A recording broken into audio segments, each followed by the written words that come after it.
여호와는 나의 목자시니 내게 부족함이 없으리로다. 그가 나를 푸른 풀밭에 누이시며 쉴 만한 물가로 인도하시는도다. 내 영혼을 소생시키시고 자기 이름을 위하여 의의 길로 인도하시는도다. 내가 사망의 음침한 골짜기로 다닐지라도 해를 두려워하지 않을 것은 주께서 나와 함께 하심이라.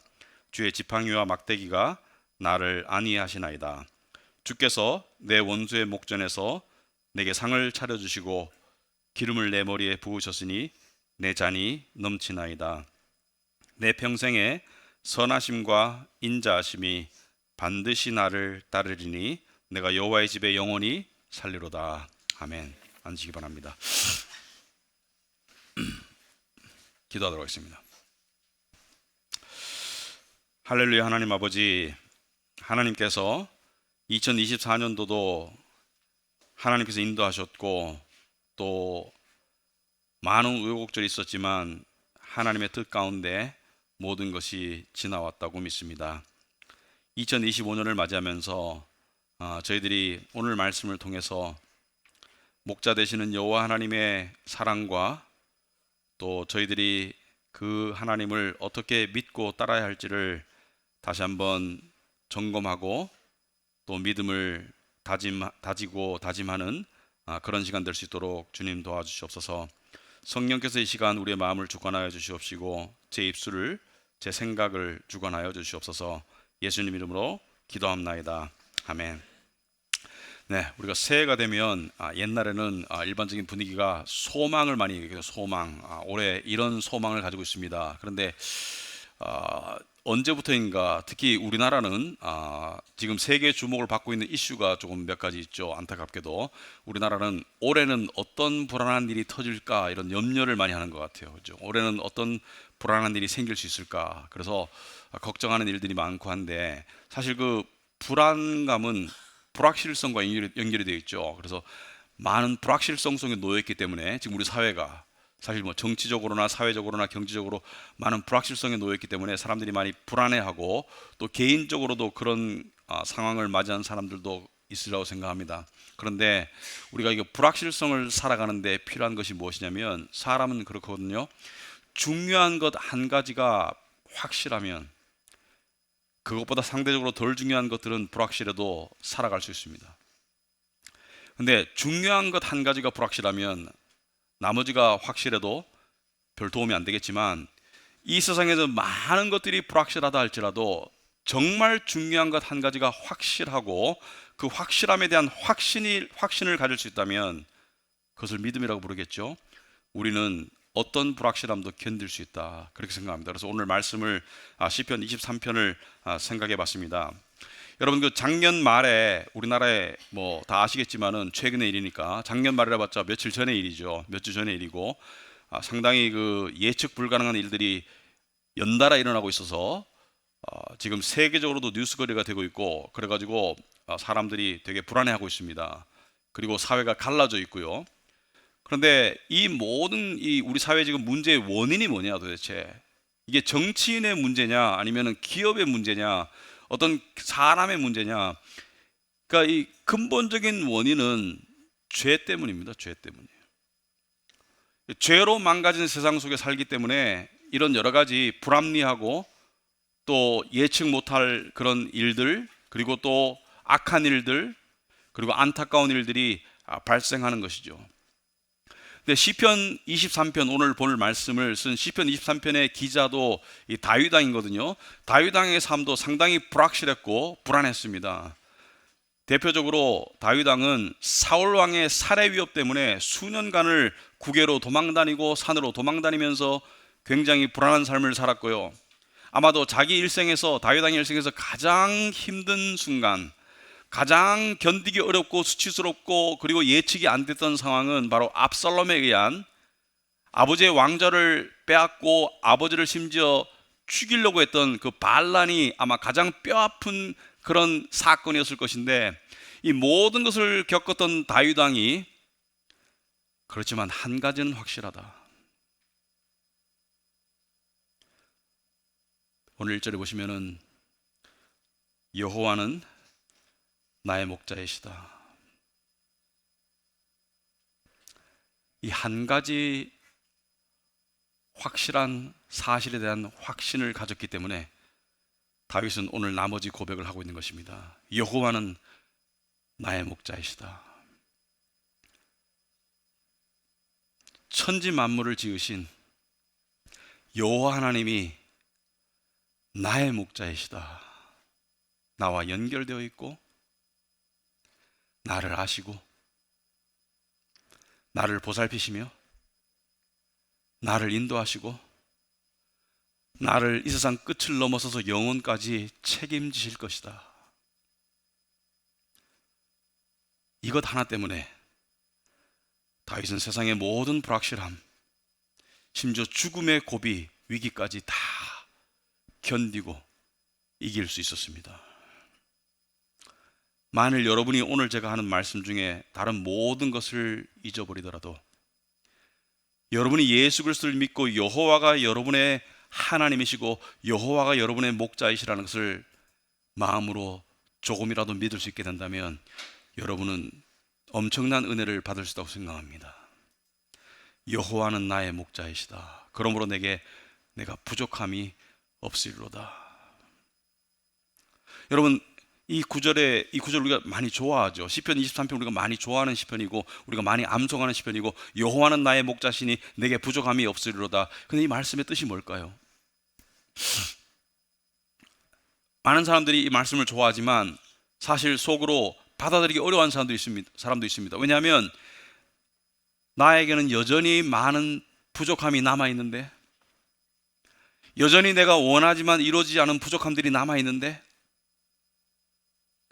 그런데 여호와는 나의 목자시니 내게 부족함이 없으리라는 말씀을 우리가 깨닫고 믿고 받아들이는데 가장 첫 번째 장애물이 되는 그런 관문은 바로 욕심입니다.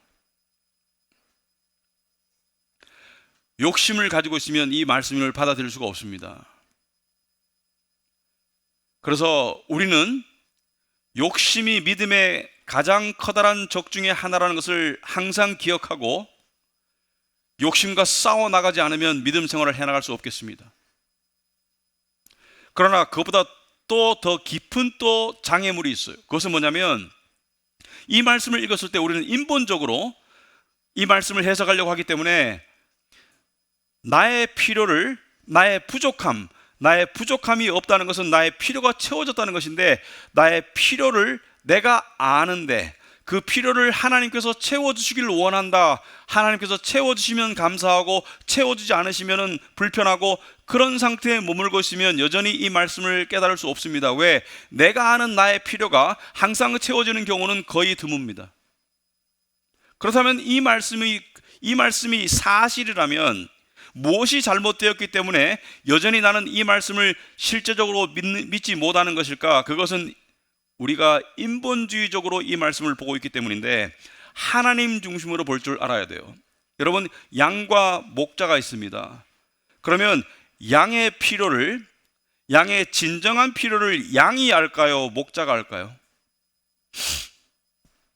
양은, 저도 들은 이야기지만 양은 특징이 미련하고 겁이 많고 고집 세고 여러 가지 양의 특징들이 있는데, 양이 자신의 필요를 양이 잘 알까요? 아니면은 목자가 더 잘 알까요? 그 목자가 선하시고 전지하시고 전능하신 분이라면 이 말씀의 제대로 된 해석은 신본주의적인 해석이 되어야 됩니다. 우리의 필요를 하나님이 아세요.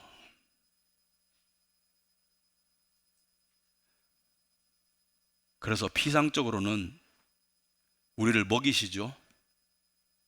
우리에게 말씀을 먹이시고 영의 양식을, 육의 양식을 먹이시고 공중에 나는 새를 보라. 하물며 너희일까 보냐. 내가 너희의 일용할 양식을 매일매일의 필요를 내가 보살피고 있다. 그런데 네가 충족되지 않는다고 생각한다면 아마 욕심일 것이다. 그리고 더 깊이 이해한다면 우리에게 주어지는 음식이나 양식과 같은, 그러니까 그냥 받아들이기 편하고 좋은 것만이 우리의 필요를 보살피는 것이 아니라는 것을 깨달아야 합니다. 무슨 말이냐면은 부모가 있어요. 근데 자식이 아파요. 그러면 그 아픈 자식에게 음식 주는 것이 보살핌입니까? 아니면 의사에게 데려가야 됩니까? 의사에게 데려가야 되죠. 의사에게 데려가면 어떤 일이 발생하죠? 작게는 주사 바늘이 들어오고 좀 심한 병에 걸리면 수술에 칼이 들어올 겁니다. 그런데 어렸을 때 제가 이런 기억이 있습니다. 의사한테 갔는데 의사 선생님이 너무 싫었어요. 왜냐하면은 어렸을 때 저의 입장에서는 이게 병을 치료한다는 것보다는 고통을 주는 존재, 그러니까 간호사, 의사 이런 분들이 흰옷 입은 사람들이 무서웠어요. 왜냐하면은 바늘이 들어오니까. 그래서 한 번은 엉덩이 주사 맞다가 이렇게 몸을 하도 흔들어 가지고 바늘이 휘어 가지고 그래가지고 피가 더 난 적이 있는데요. 나중에 깨달았죠. 당연히 이분들은 나를 고쳐주려고 하는 분이구나. 여러분, 때로는 우리의 필요, 우리의 병을 고쳐주기 위한 그런 절실한 필요 때문에 무엇이 수반되죠? 고통이 수반되죠. 그죠? 그렇다면 여호와는 나의 목자시니 내게 부족함이 없으리로다, 이 말씀이 어디까지 적용이 돼야 돼요? 우리 내면에 어떤 병을 치료하기 위한, 또는 우리의 믿음을 강하게 만들어 주시기 위한 하나님의 선하신 고통을 포함한다. 우리 삶에 일어나는 고통과 고난도 여호와가 나의 목자시고 나의 필요를 채워주기 위한 하나님의 소중한 은혜의 방법이다. 이것을 깨달아야 합니다. 우리가 성경 말씀 중에서 우리가 알지만 잘 받아들여지지 않는 말씀이 있습니다. 그것은 바로 내가 사랑하는 자를 책망한다는 말씀이죠. 요한계시록 3장 19절에 내가 사랑하는 자를 책망한다, 내가 사랑하는 자를 징계한다. 여러분, 징계는 훈련이고, 징계는 고통이고, 징계는 아픔이고, 징계는 힘든 거예요. 근데 사랑하기 때문에 우리의 필요를 채워주기 위한 그런 징계가 있는 것이죠. 이번 주에 독감에 걸려서 제가 고생하면서 이것 또한 저에게 주시는 하나님의 어떤 은혜입니다. 왜? 저의 나약함을 깨닫게 해주고요, 그 다음에 인생의 유한함을 다시 한번 생각해 보게 해주고요, 그리고 천국을 다시 한번 더 소망하게 해주고요. 그러니까 믿는 자들에게는요, 소위 모든 게 버릴 게 하나도 없습니다. 우리에게 일어나는 모든 일들이, 좋은 것들은 좋은 것 나름대로, 고난은 고난 나름대로 우리를 향한 필요를 보살피시려는 하나님의 은혜입니다.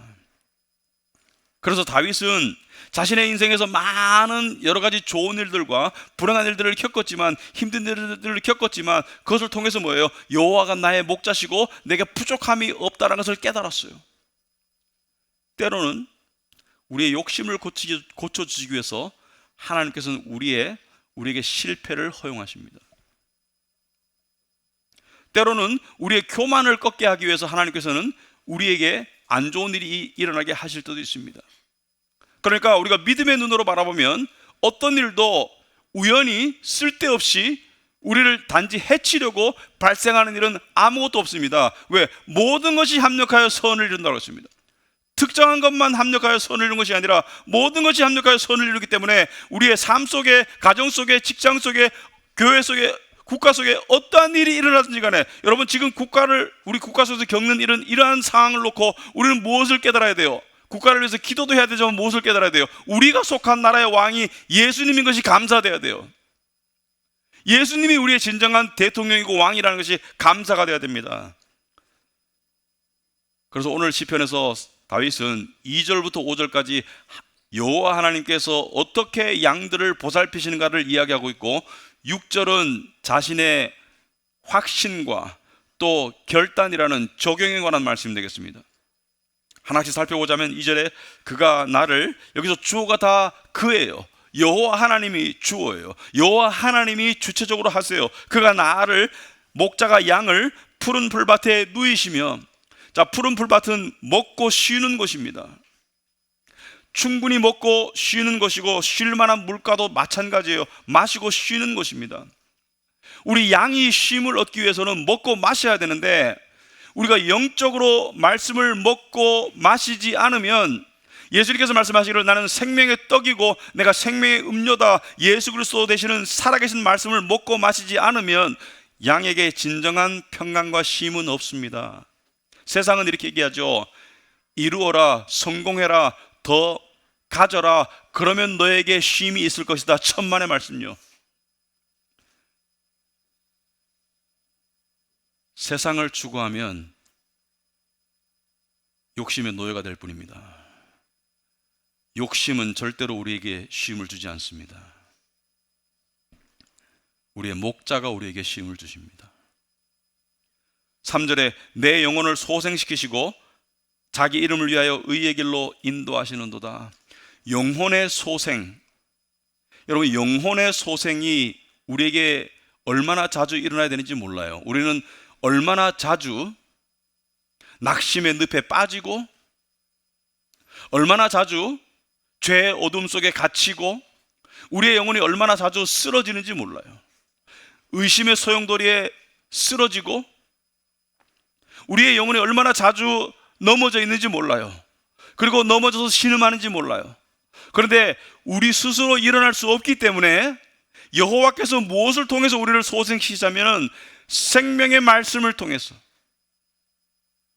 여러분 영혼이 힘들 때, 영혼이 두려움에 사로잡힐 때, 영혼이 의심에 사로잡힐 때, 영혼이 불안에 사로잡힐 때, 영혼이 욕심에 사로잡힐 때, 그때 우리가 어떻게 해야 돼요? 말씀을 통해서 다시 살아나야 돼요.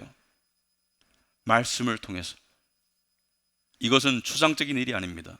말씀을 먹고 다시 확신에 이르게 되죠. 아, 하나님이 나의 하나님이시고 하나님이 내 인생의 주관자이시며 하나님이 정한 행로를 내가 살아가는구나. 하나님이 나를 택하셨고 하나님이 나를 부르셨고 하나님이 나를 구원하셨고 하나님이 나를 천국에 데려가신다면 그 사이에 일어나는 모든 일들이 하나님의 뜻 가운데 이루어지는구나 라는 것을 다시 확신하게 된다면 하나님께 맡기는 믿음으로 일어나야 합니다.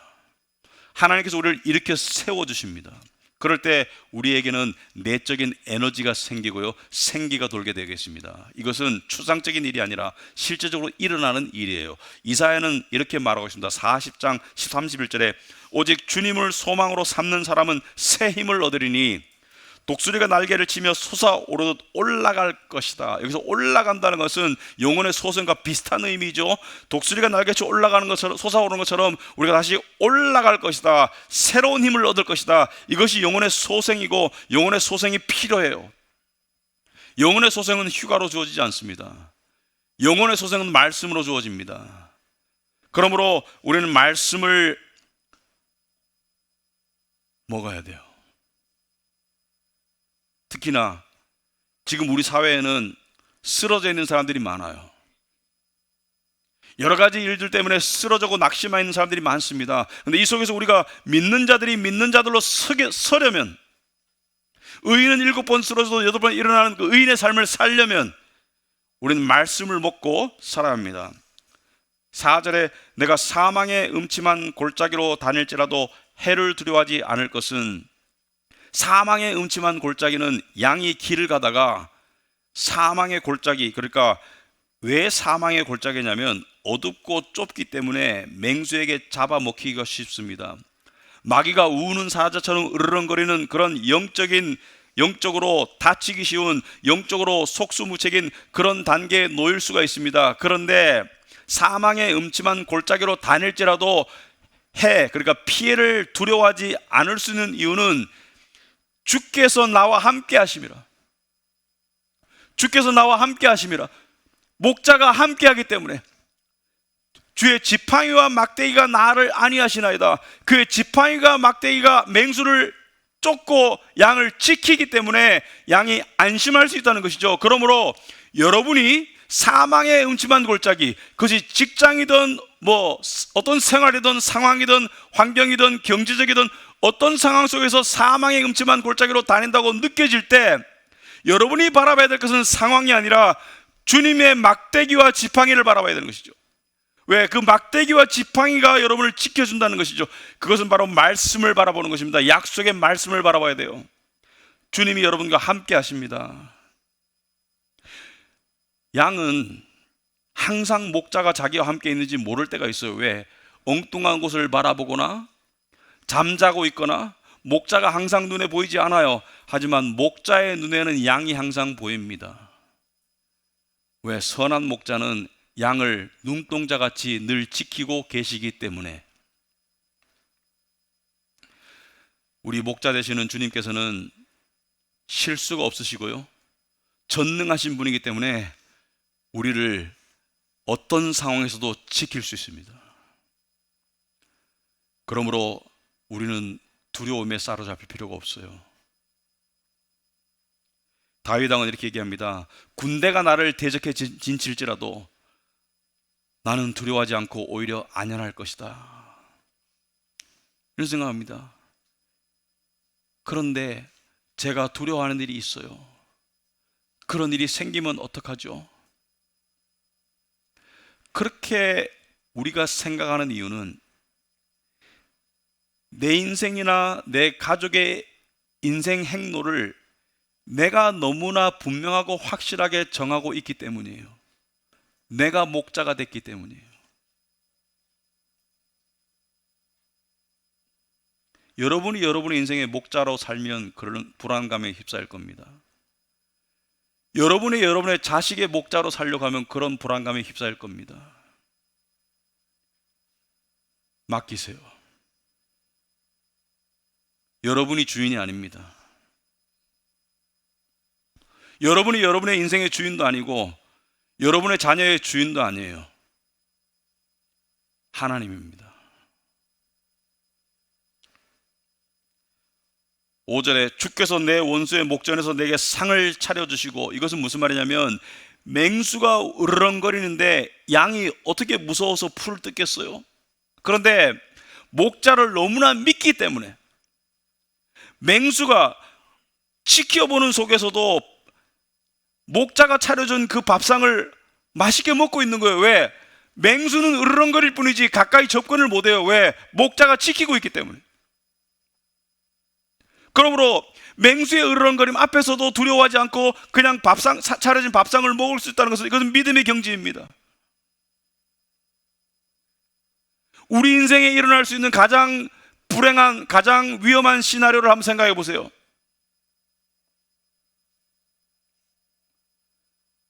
경제적 파산입니까? 직장을 잃는 것입니까? 무엇입니까? 이번에 안타까운 사고가 발생했지만 그런 사고가 우리 일생에서 일어날 수 있는 가장 불행한 시나리오입니까? 아니에요. 예수 믿는 자에게는 가장 불행한 시나리오는 없어요. 가장 불행한 시나리오는 여러분 주변에 믿지 않는 이웃을 한번 생각해 보세요. 예수님 모르고 살다가 죽는 거예요. 예수님 모르고 살다가 죽는 게 가장 불행한 시나리오예요. 기름을 내 머리에 부으셨으니 무슨 말입니까? 하나님께서 너는 내 양이라고 인치신 거예요. 너는 내 양이다. 하나님께서 자신의 소유라고 내 양이라고 인치셨고 내 잔이 넘친다는 것은 이 모든 것을 깨닫고 믿고 체험했기 때문에 나오는 감사와 찬송과 만족의 넘침입니다. 영혼이 넘쳐나는 거예요. 여러분, 하나님의 은혜를 정말 느끼고 깨달았을 때 우리 영혼이 뭔가가 넘쳐나오죠. 감사와 찬송이 넘쳐나오죠. 여호와가 나의 목자라는 것을 내가 정말로 깨우쳤을 때 그때 우리의 영혼에서 뭐가 나와요? 찬송이 넘쳐나오죠. 6절은 이 모든 것을 깨닫고 체험한 다윗 왕이 나는 이 확신을 가지게 되었습니다. 그리고 나는 이 결단을 가지게 되었습니다. 이런 얘기입니다. 적용에 관한 내용입니다. 첫째는 내 평생의 선하심과 인자하심이 반드시 나를 따를 것이다. 이 확신을 가졌습니다. 내 평생의 선하심과 여호와 하나님의 선하심과 인자하심, 끊어지지 않는 사랑이 반드시 나를 따른다는 것을, 항상 나와 함께 한다는 것을 내가 확신하게 되었습니다. 그러므로 나는 두렵지 않습니다. 그러므로 나는 두려울 게 없습니다. 이 확신은 1절과도 연결되어 있죠. 여호와가 나의 목자시다. 여러분, 우리의 인생을 누가 책임져요? 국가가 책임집니까?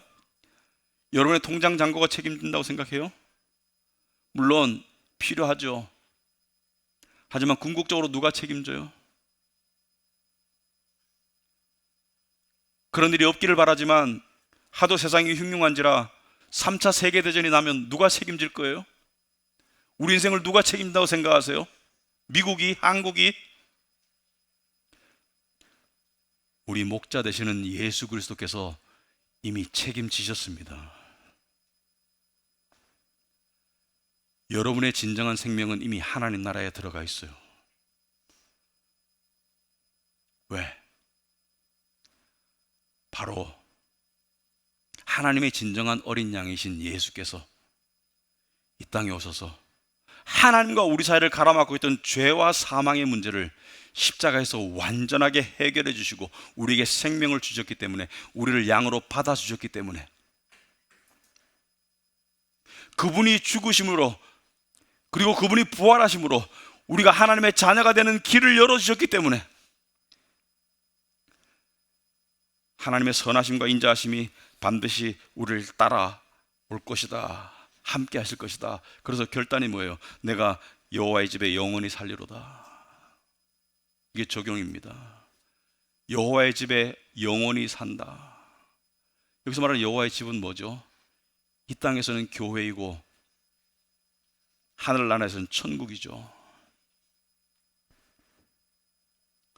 여러분, 교회는요 하나님의 집이라고 부릅니다. 진정한 의미에서의 교회.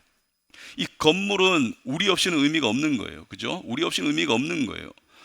하나님의 영적인 자녀들이 모였을 때 이 건물은 하나님의 예배당과 지금 이 순간 성전이 된 거예요. 왜? 하나님의 성령께서 함께 하시기 때문에, 하나님이 함께 하시는 공간이기 때문에 이 순간 의미를 가지는 성전이 된 것이죠. 이 건물 자체가 성전인 게 아니에요. 우리가 성전된 하나님의 몸된 우리 성도들이 모였을 때 지금 우리가 성전을 형성하고 있는 이 공간, 여기에 우리가 모여 있는 것이죠. 여러분, 저는 이렇게 생각합니다. 주일 성수하세요. 예배 꼭 드리세요. 그게 동기가 돼서는 안 된다고 생각해요. 정상적인 가정에서는 밖에서 힘든 하루를 보내게 되면 빨리 집에 가고 싶어요.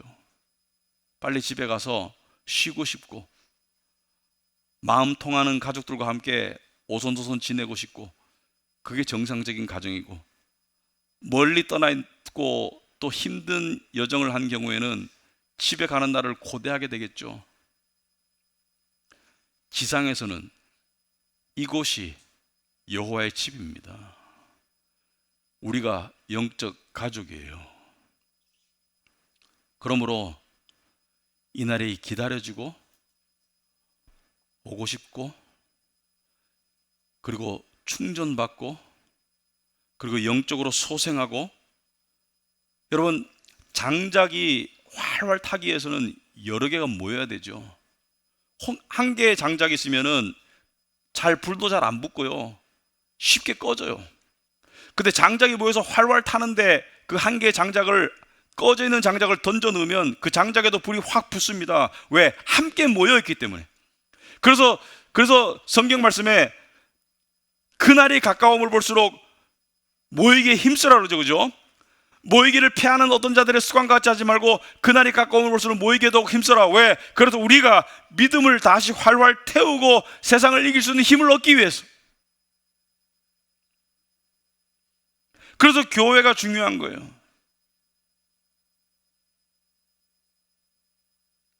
다윗은 이 성전에 모이는 기쁨을 너무나 잘 알았기 때문에 또 다른 곳에서 시편 122편에서 이렇게 말하고 있습니다. 사람이 내게 말하기를 여호와의 집에 올라가자 할 때 내가 기뻐하였도다. 여호와의 집에 올라가자, 성전에 올라가자 할 때 내가 기뻐하였도다. 왜 기뻐요? 왜? 그곳이 내가 참된 쉼을 얻고 참된 정체성을 확인하고 참된 존재의 의미를 발견하는 곳이기 때문에. 시편 27편에서 다윗은 내가 여호와께 바라는 한 가지 일, 그것을 구하리니 곧 내가 내 평생의 여호와의 집에 살면서, 여기서 말하는 내 평생의 여호와의 집에 살면서는 이 땅의 여호와의 집을 말하는 것이죠. 천국이 아니라 이 땅의 여호와의 집에 살면서 여호와의 아름다움을 바라보며 그의 성전에서 사모하는 그것이라.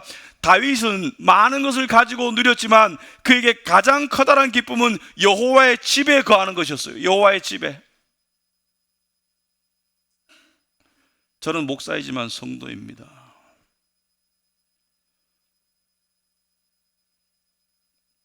신앙생활을 쭉 해보니까 교회만한 곳이 없더라고요. 교회 오면 편해요. 근데 다른 목사님들한테 얘기하니까 조금 약간 이상하게 쳐다보더라고요. 교회 가면 스트레스 받지 않냐고. 물론 스트레스도 조금 받습니다, 가끔. 그러나 근본적으로 교회만한 곳이 없습니다. 여기 오니까 말이 통해, 마음이 통해.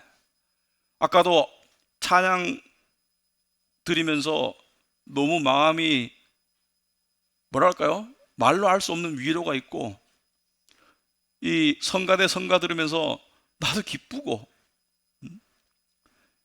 이것이 저에게 얼마나 소중한지 몰라요. 저는 옛날에 이렇게 생각했습니다. 신앙생활에는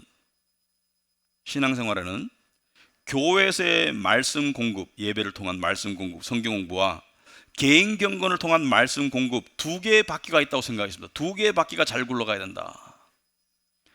한때는 교회에서의 말씀 공급이 안 될 때는 개인 경건을 통한 공급이 더 중요하다고까지 생각했습니다. 왜? 개인 경건을 통해서 말씀을 더 많이 공급받았으니까. 근데 이거 잘못되었던 거예요. 이게 정상적인 상황이 아니었던 거예요. 저는 생각이 많이 바뀌었습니다. 교회에서의 말씀 공급이 주고 개인 경건은 아무리 중요하지만 부입니다. 무슨 말이냐? 요즘 하이브리드 자동차가 유행하더라고요. 하이브리드 자동차는 제가 알기로는 가솔린 동력과 배터리 동력이 있는데, 가솔린 동력이 주동력이고 배터리는 보조 동력이고, 가솔린이 있어야지 배터리도 동력을 얻을 수 있고, 가솔린이 없으면 배터리는 무용지물이잖아요. 그죠? 마찬가지로 신앙생활은 교회 생활이 주고 그 다음에 개인 경건 생활인 거예요. 그래, 교회 생활을 통해서 말씀을 공급받는 것이 주인 거예요. 여러분이 개인 경건 속에서 아마 로렌스 형제 정도 되면은 모를까, 그러지 않은 다음에는 여러분이 아무리 큐티를 해도 함께 모여서 말씀 보고 듣고 받는 그 깨달음의 깊이만큼 못 갑니다. 실제적으로 그래요.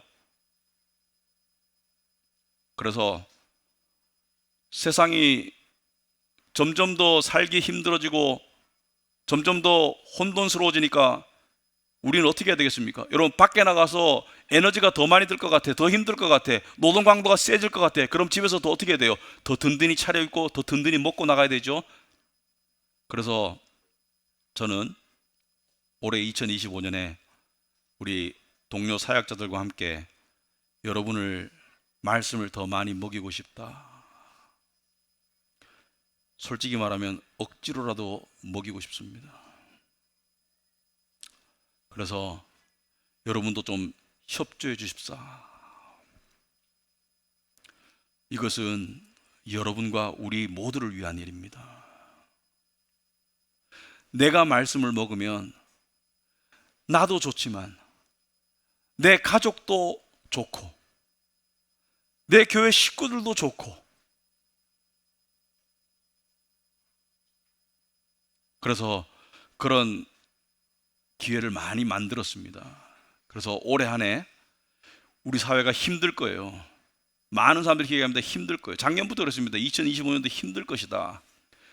근데 그 힘듦을 우리가 견디고 이기고 승리하기 위해서 어떻게 해요? 여호와는 나의 목자시니 내게 부족함이 없으리로다가 되기 위해서 어떻게 해야 돼요? 말씀을 먹어야 되겠습니다.